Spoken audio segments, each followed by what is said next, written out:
President Donald Trump's administration is winding down DACA. He punted the highly charged political football from the executive branch, and now it's in Congress's hands, and they've got a 6-month deadline. How does the wind down work? Will deportations happen? And what if Congress doesn't act in time to legislate a solution? This is AZ Central Rewind. These are young people who study in our schools.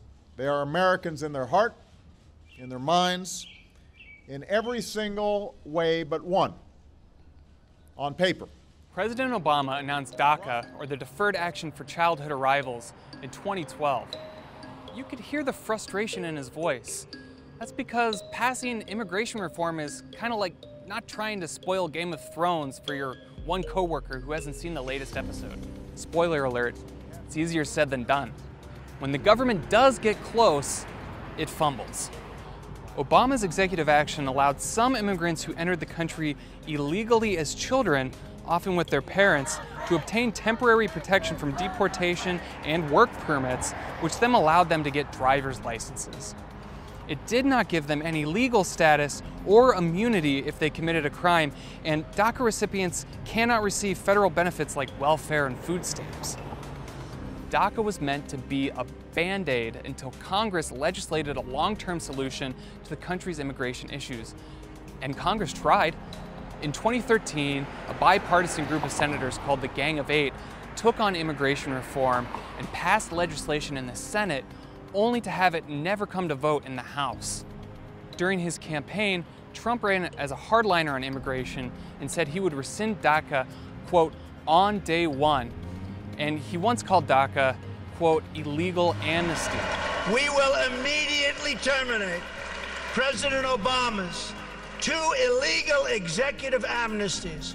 Many agree, saying DACA was an illegal immigration action by the executive branch that should only be done by Congress.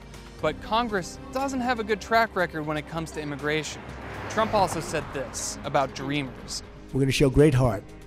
DACA is a very, very difficult subject for me, I will tell you. Where are we now? The program known as DACA that was effectuated under the Obama administration is being rescinded. There are around 800,000 DACA recipients or Dreamers in the United States, and many now feel like they're in a state of limbo.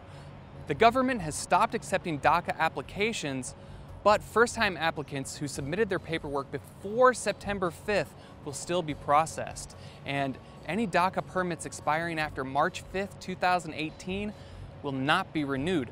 That means they can no longer work legally in the U.S. Are deportations coming? Trump says no, quote, unless they are criminals, are involved in criminal activity, or are members of a gang. Here's the issue. On one hand, you have hundreds of thousands of people without immigration status who had little to no say in coming to this country, who now live, work, and go to school here, and for all intents and purposes are Americans, except on paper. Unless Congress acts, most of these immigrants will have no way to legalize their immigration status, even if they tried under our current immigration system, which many argue is broken. That means these immigrants could end up being deported to a country they have never really known, or will be forced to return to living in the society's shadows. But on the other hand, there are those who argue that no matter how sympathetic these so-called Dreamers are, the U.S. is a nation of laws. Not all immigrants who want to come here can be accepted, and by giving Dreamers work permits, jobs are being taken away from Americans. It also denied jobs to hundreds of thousands of Americans by allowing those same illegal aliens to take those jobs. So, what's next? Trump gave Congress a 6-month window on dealing with DACA. He also said if Congress doesn't act, he'll revisit the issue. House Speaker Republican Paul Ryan seems to be on board. While we deal with this issue, which the president just gave Congress time to deal with, I think it's only reasonable that we deal with the root cause of the problem, open borders. But Congress has a lot on its plate over the next 6 months. There's a push for tax reform, funding for hurricane relief efforts, a looming debt ceiling battle, and of course, North Korea's nuclear program. Attorneys general from 15 states are challenging Trump's decision, saying ending the program would damage states because of lost tax revenue, and it would hurt college enrollment and other things. So for now, all Dreamers can hope for is Congress running Trump's punt back for a touchdown, or at least kicking a field goal.